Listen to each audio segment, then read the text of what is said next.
In today's episode, look how 3 established dealers conducted a raid against their supplier and robbed a stash house of £1 million worth of product that belonged to a major Liverpool firm. As the Liverpool firm started looking for the men, the gang would make quick work of selling the product. But strangely, police would know everything, and the gang's next criminal plan. That was terrifying and had to be stopped.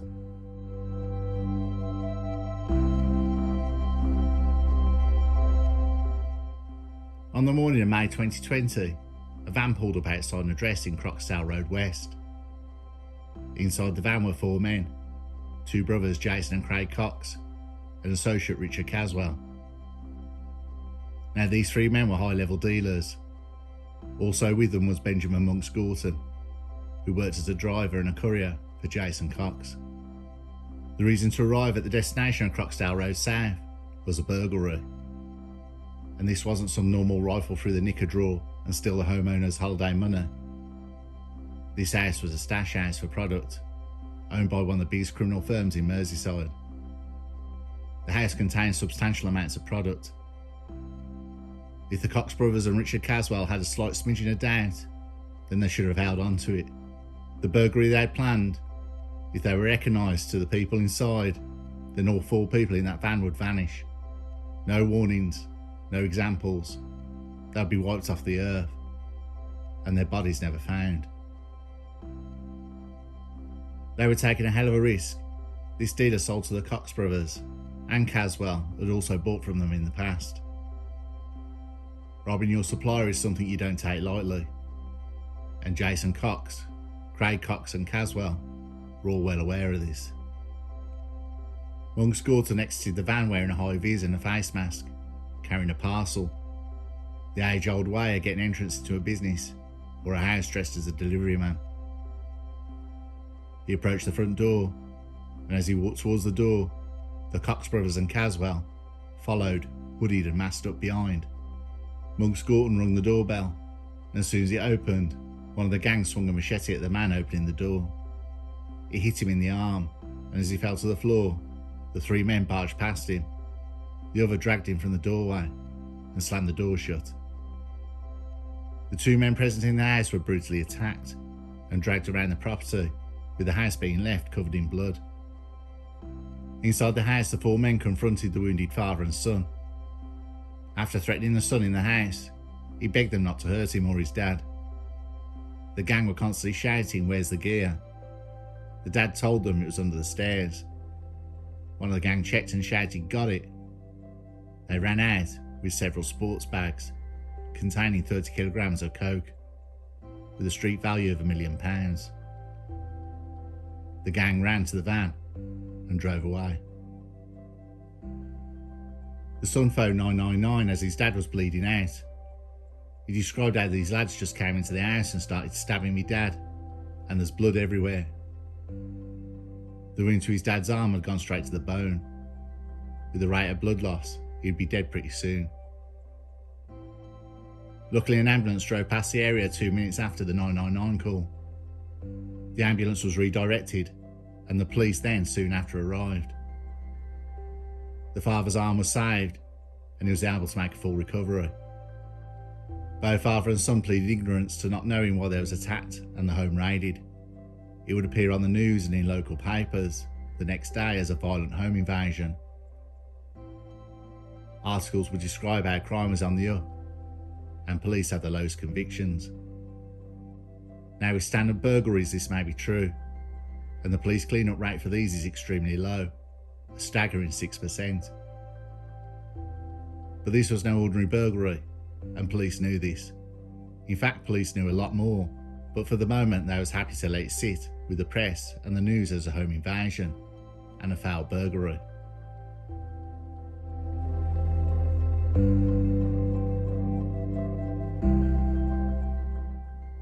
The gang got themselves together and stayed off the main roads, and the van was moved to a lock-up garage. The gang swapped cars and went to a house in Warrington. After calming down with a few drinks, Caswell and Jason Cox realised they'd got more than they ever imagined. The 4-man gang started to plan what to do next. Some of the drugs were to be sent to Leon Atkinson, a one-time associate of serial and double cop killer Dale Cregan. Leon Atkinson was a staunch guy, totally reliable, and would take any secrets you had to his grave. Jason Cox then gave some of the money to his brother, Lee Cox, to go and rent him a flat in case he needs to keep his head low. The messages on EncroChat between Cox brothers and other members of the gang ranged to bragging how easy it was, to anxiousness. Jason Cox contacted a member of his gang, Jason Nevin. He was told to move their share of the cocaine and not tell anyone in the gang what they had. Otherwise, they're all dead. But he would then say about the Liverpool firm he stole from that he didn't give a toss about them, and he would unload a clip in the old man's face, and then he'll know what time it is. The gang started making plans in selling the drugs to a rival Manchester gang. Caswell was contacted at 2 a.m. to meet a senior member of the Liverpool firm they had just robbed. As the Liverpool firm desperately tried to work out who had ripped them off, they asked him directly for information and said they had managed to get CCTV of the van and of a grey Audi that was used to spy on the stash house in the days before the robbery.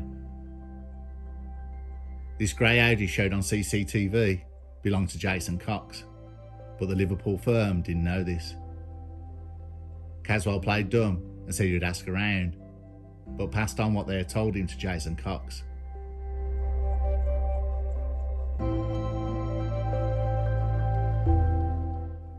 Four months before the robbery of the stash house, Caswell, who was well known to the Liverpool firm, was sent a message by another senior member.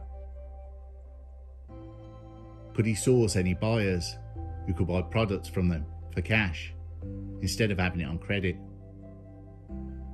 Caswell asked how much the firm wanted to sell, and they said about 40 to 50 grand. Using his EncroChat device, Caswell then messaged Jason Cox.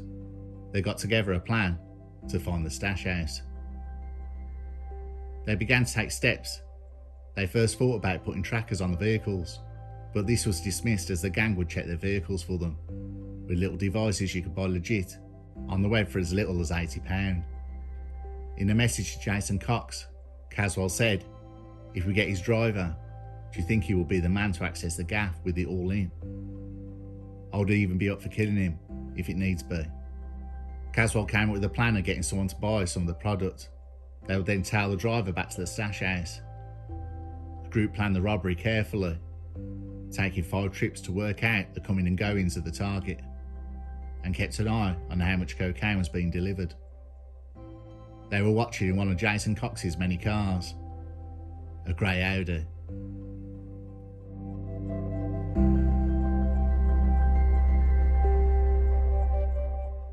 French police, while trying to figure out the money men of a large cartel, managed to code-break the encrypted EncroChat that nearly every criminal dealer in the world was using.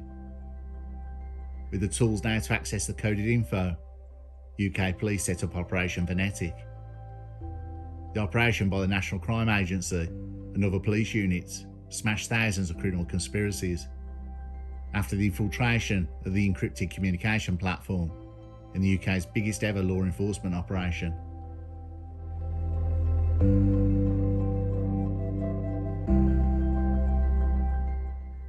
Police had got a line on the conversation. They knew who robbed the stash house. They knew who did what in the raid. They also had DNA evidence. Monks-Gorton, the delivery driver at the raid, had dropped and left his face mask. Amazingly, the group had told everything over EncroChat. They couldn't stop revealing more and more info. Police would make the alarming discovery of Cox's and Caswell's next plan when the dust had settled. In the next few months, Caswell and Jason Cox planned a kidnap of a daughter of a big-time dealer. They'll get a fake police car, pull her off the street, and throw her in the back, and they'll easily get $2 million for her.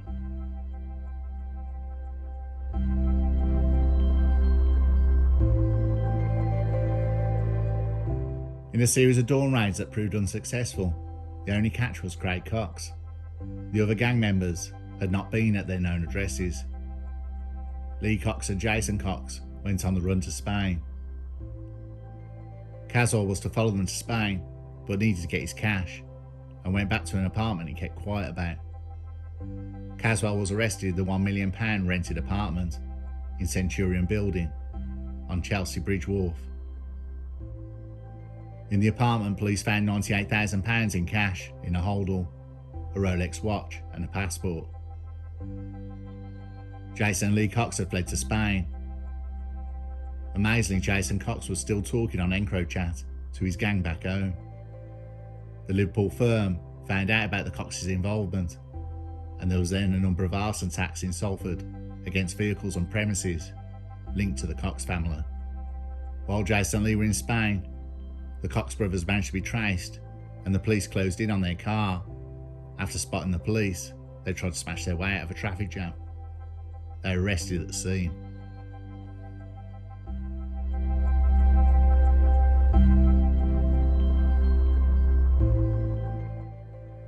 At Manchester Crown Court, the court heard how the gang had decided to steal from a powerful Liverpool firm. Caswell had agreed to buy some of the drugs from the Liverpool firm, but his real intention was to locate their stash house. Lawyers for both Caswell and Jason Cox said their clients had become targets since their roles in the robbery were made public. Greater Manchester Police have issued a number of threats to life warnings to people connected to the Coxes and Caswell, and are preparing for further potential retribution. They're also working closely with the prison service. The Cox brothers, along with Lee Cox, admitted being involved in large-scale drug dealing, being linked to more than 20 kilos of cocaine and 50 kilos of cannabis. Jason Cox was jailed for 14 years and 8 months. He pleaded guilty to conspiracy to supply cocaine and cannabis, conspiracy to possess criminal property, and conspiracy to commit robbery. Craig Cox was sentenced to 13 years and 6 months. He also pleaded guilty to conspiracy to supply cocaine and cannabis, conspiracy to possess criminal property, and conspiracy to commit robbery. He also admitted 2 breaches of a serious crime prevention order. Benjamin Monks-Gorton, who had pleaded guilty to conspiracy to commit robbery, was jailed for 6 years and 9 months. Lee Cox was sentenced to 8 years for admitting conspiracy to supply cocaine and cannabis, and conspiracy to possess criminal property. Richard Caswell was jailed for 7 years for conspiracy to supply Class A, possessing criminal property, and conspiracy to commit robbery. But what would be more compelling was Caswell and what has happened up to now.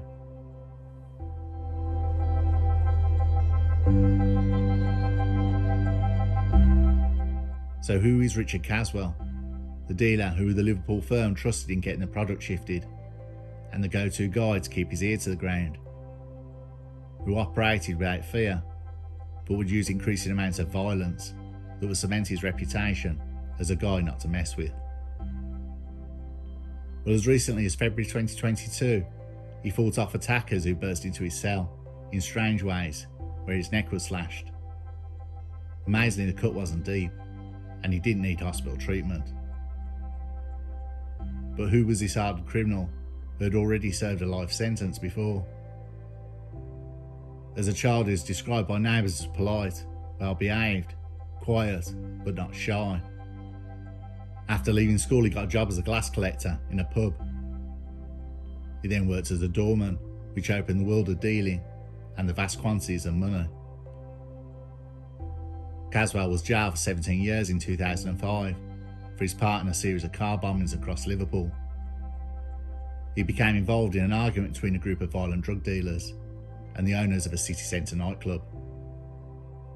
Caswell targeted the home of one of the owners, setting off an explosion in West Derby, Liverpool. The next day, he targeted the home of a woman who's linked to the same family. On May 13th, 2004, Caswell set off a car bomb outside West Derby Road Police Station in Tuebrook. The bombing campaign generated huge concern at the time and led to a police operation to target Caswell and his associates. In 2011 in prison, he was involved in a brutal brawl, where he was handed an extra 10 months to his 17-year sentence. On his release, he went straight back into the criminal underworld, establishing a trusted friendship with Jason Cox's criminal gang but remained very much a lone gun. Police have said he'll forever be looking over his shoulder.